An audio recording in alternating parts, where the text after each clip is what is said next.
Bonsoir à tous. Le président Donald Trump a promis aux Américains l'une des plus grandes célébrations de l'histoire des États-Unis. Ici, le 4 juillet marque le jour de l'indépendance, lorsqu'en 1776, 13 colonies britanniques proclamèrent leur séparation de la couronne britannique et fondèrent les États-Unis d'Amérique. Cette année, pour la fête nationale, le président a souhaité aller au-delà des parades et des feux d'artifice habituels en ajoutant une dimension militaire au spectacle avec un défilé comprenant des chars et des avions de chasse. Plus de précisions avec Dili Diko. Ce 4 juillet, c'est un spectacle inhabituel qui prend place à Washington. Les Américains sont venus nombreux pour admirer l'attraction principale, les chars de l'armée américaine en plein cœur de la capitale. Mes enfants ne sont jamais venus à Washington. Ils ont voulu venir célébrer le 4 juillet dans le meilleur endroit possible. Nous participons habituellement au défilé et au feu d'artifice du 4 juillet à Toledo, dans l'Ohio. Nos défilés sont super, mais je pense que celui de Washington est à un autre niveau. Je suis vraiment impatient. Je suis fan aussi d'avions, alors j'attends avec impatience de voir tous les engins qui vont nous survoler. Plus tard dans la journée, ce sera au tour des avions militaires de survoler le National Mall, la grande esplanade de Washington, bordée de musées et de monuments officiels. Le président a annoncé que plusieurs avions de guerre F-35 ainsi que la patrouille d'acrobatie aérienne Blue Angels seront de la partie. À 18h30, heure de Washington, Donald Trump prononcera son discours hommage à l'Amérique depuis les marches du Lincoln Memorial. En chamboulant les festivités habituelles, le président s'est attiré les foudres de ses opposants. Plusieurs élus démocrates au Congrès l'ont mis en garde contre la tentation d'un meeting de campagne partisan et télévisé. Cependant, nombreux sont ceux qui supportent la décision du président de célébrer en grande pompe. C'est fou, vous savez. Je ne pense pas que les critiques soient justifiées. Cela démontre simplement un grand sens du patriotisme, de l'amour envers le pays. C'est la seule chose dont on devrait parler aujourd'hui. Il faut mettre la politique de côté. La météo de la soirée s'annonce orageuse. Il reste donc à voir si les Américains braveront la pluie et si le traditionnel feu d'artifice, plus grand qu'à l'accoutumée, sera maintenu à 21h. Le conflit commercial entre la Chine et les États-Unis, dont les effets commencent à se faire ressentir sur le sol américain, alors que les deux pays ont convenu de reprendre les négociations en vue de résoudre leurs différends. Les tarifs actuels ont déjà touché de nombreuses entreprises américaines et ont mis en péril des millions d'emplois aux États-Unis. Le point avec Jacques Aristide. Qui dit fête nationale du 4 juillet dit feu d'artifice et bien évidemment une aubaine pour les entreprises dans le domaine comme Oldie Glory. Cette compagnie du Colorado en importe principalement de Chine. Oldie Glory n'a pas encore été touchée par la guerre commerciale entre Pékin et Washington, mais l'inquiétude est là. On suit les nouvelles, mais on se demande ce qui pourrait se passer dans les mois à venir lorsque nous passerons les commandes pour la saison prochaine. D'autres entreprises, en revanche, ont déjà été affectées par les tarifs douaniers, à l'image de ce vendeur de matériel agricole. Ce sont nos nouvelles ventes qui ont été vraiment impactées. Les meubles fabriqués en Chine coûtent désormais plus cher, les profits diminuent. Je vais en faire les frais, mes employés aussi.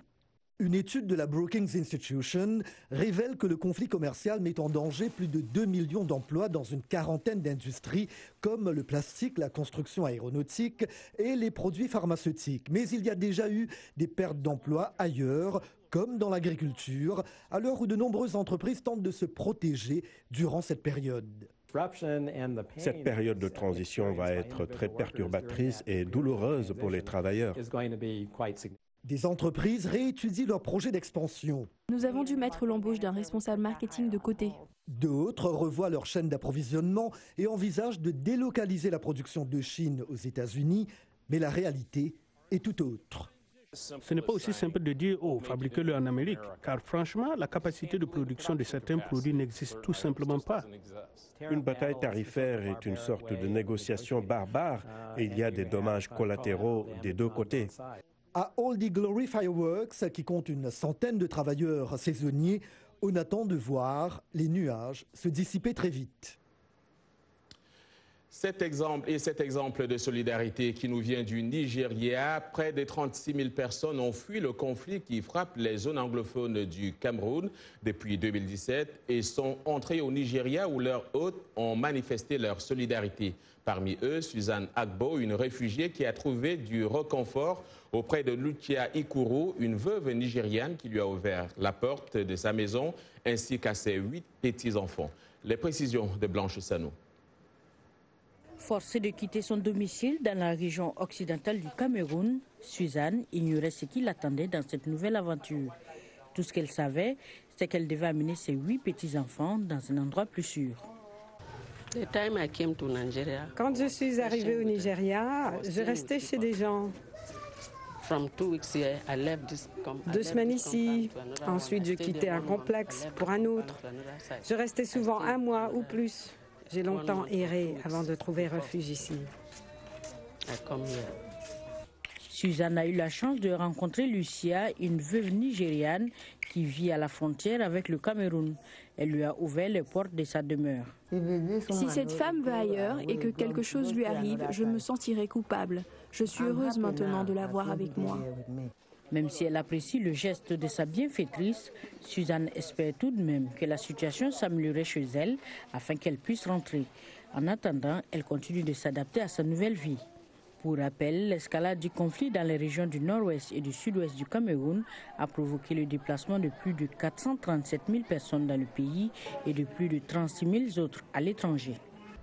Aujourd'hui, c'est jeudi et comme tous les jeudis, nous recevons notre collègue Mouamadou Oumfa pour parler santé dans le cadre de votre rubrique. Mouamadou, on commence, j'allais dire bonsoir pour commencer. John. Alors, on commence par parler des bébés prématurés. Oui, John, ils sont environ 15 millions, les nouveau-nés qui viennent nous rejoindre dans ce monde avant le terme normal de la grossesse de leur maman. Environ 15 millions de bébés prématurés selon l'Organisation mondiale de la santé. Alors, de manière générale, on s'attend à ce que le bébé naisse environ 37 semaines ou 9 mois après l'apparition des dernières règles de la maman. Mais en fait, les spécialistes distinguent 3 types de prématurité. Alors, il y a la prématurité moyenne pour les naissances qui surviennent entre la 32e et la 37e semaine. La grande prématurité, quand les naissances interviennent entre la 28e et la 32e semaine. Et l'extrême prématurité, lorsque les naissances surviennent avant la 28e semaine. Alors, plus tôt l'enfant vient au monde, John, moins élevées sont les chances de survie, car, il faut le rappeler, plus d'1 million de bébés prématurés meurent chaque année, selon l'Organisation mondiale de la santé. Et l'un des pays qui enregistre le plus grand nombre de prématurés, c'est la République démocratique du Congo. À RDC, nos confrères de l'agence Juka Africa sont allés aux cliniques universitaires de Kinshasa, la capitale, pour toucher du doigt la réalité du phénomène. Regardez ce reportage. La République démocratique du Congo est l'un des pays africains où le risque de décès néonatal est le plus élevé. Sur 1000 enfants qui naissent, environ 158 meurent chaque jour avec essentiellement pour cause, selon les pédiatres, la prématurité. Au bloc de pédiatrie et néonatologie des cliniques universitaires de Kinshasa, cette mère a donné naissance à 2 jumeaux prématurés qui pesaient 900 grammes chacun à la naissance. Malgré ces multiples naissances, elle ignore les facteurs de risque causant une naissance prématurée. Je suis allée à la consultation et là, les médecins m'ont prévenu d'un accouchement prématuré. C'était parce que j'avais eu beaucoup d'accouchements avant, mon utérus était affaibli et que ma grossesse ne pouvait pas arriver à terme. La grossesse devait durer au plus 7 mois. C'est ainsi que j'ai accouché d'un prématuré. Deuxièmement, j'avais aussi trop travaillé pendant ma grossesse parce que je n'avais personne pour m'aider. Les causes de naissance prématurée sont nombreuses. Certaines sont évitables. Il y a aujourd'hui urgence à tenir compte des causes de la prématurité. Dr Thérèse Bisselele est chef du service de pédiatrie et néonatologie aux cliniques universitaires de Kinshasa. Pour elle, si les causes des naissances prématurées sont identifiées, les femmes peuvent bien les éviter. Alors, les causes de l'accouchement prématuré, nous pouvons retenir les infections, le paludisme, les infections urinaires, génitales. Nous pouvons retenir les pathologies de la mère, notamment la prééclampsie, lorsque la tension de la mère est très élevée pendant la grossesse, avec la présence des protéines dans les urines, ça peut être une cause de prééclampsie. Ça peut être un travail maternel très difficile ou bien les âges extrêmes des mères. Une mère très jeune, moins de 15 ans ou au-delà de 35 ans. Autres facteurs qui peuvent conduire à une naissance prématurée, les infections urinaires, celles du col de l'utérus ou du vagin, la béance du col ou encore un choc violent sur l'utérus. Les femmes congolaises sont maintenant informées. Francis Kabouya, Kinshasa, VOA Afrique. Voilà un reportage de nos confrères de l'agence Juka Africa. La question, Mohamedou Oumfa, que nos téléspectateurs se posent probablement est celle de savoir comment réduire les risques de faire un bébé prématuré. Et même d'autres se demanderaient que recommandent les spécialistes. Les spécialistes, oui. La recommandation la plus importante que je vais donner ici, c'est de suivre les consultations prénatales, les CPN, au moins 4 consultations prénatales selon l'Organisation mondiale de la santé.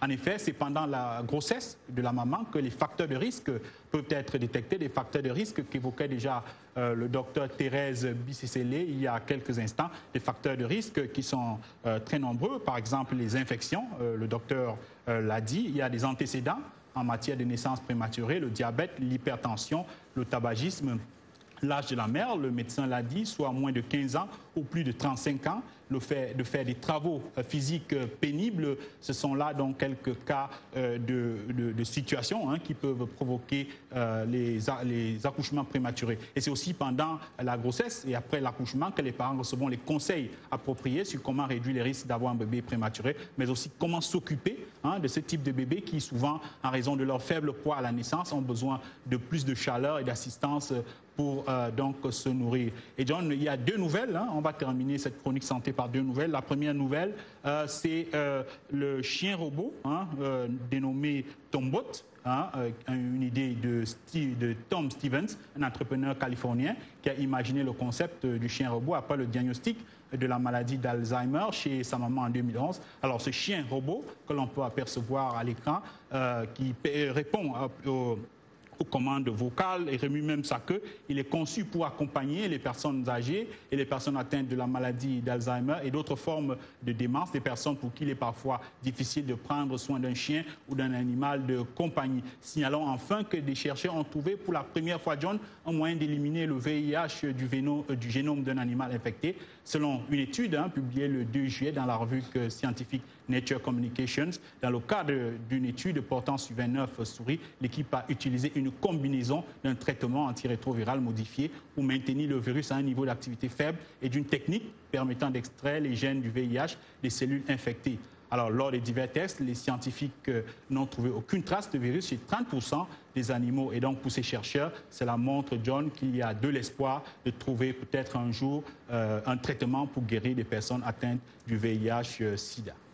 Merci Mohamedou Oumfa. On vous retrouve jeudi prochain pour d'autres infos, bien entendu.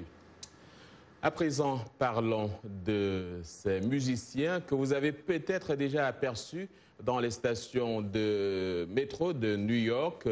Les stations de métro de New York, ces musiciens ont décidé du jour au lendemain de faire ce métier pour gagner un peu d'argent en divertissant, mais bien, ce n'est pas le cas. Ils passent d'abord par un programme de musique, Music Under New York, où ils sont auditionnés avant d'être autorisés à se produire dans les stations de métro. Music Under New York organise des auditions depuis 1985. Nina Wüsten a exploré l'univers artistique. Voici son reportage que nous présente Irénée Herman Umbo.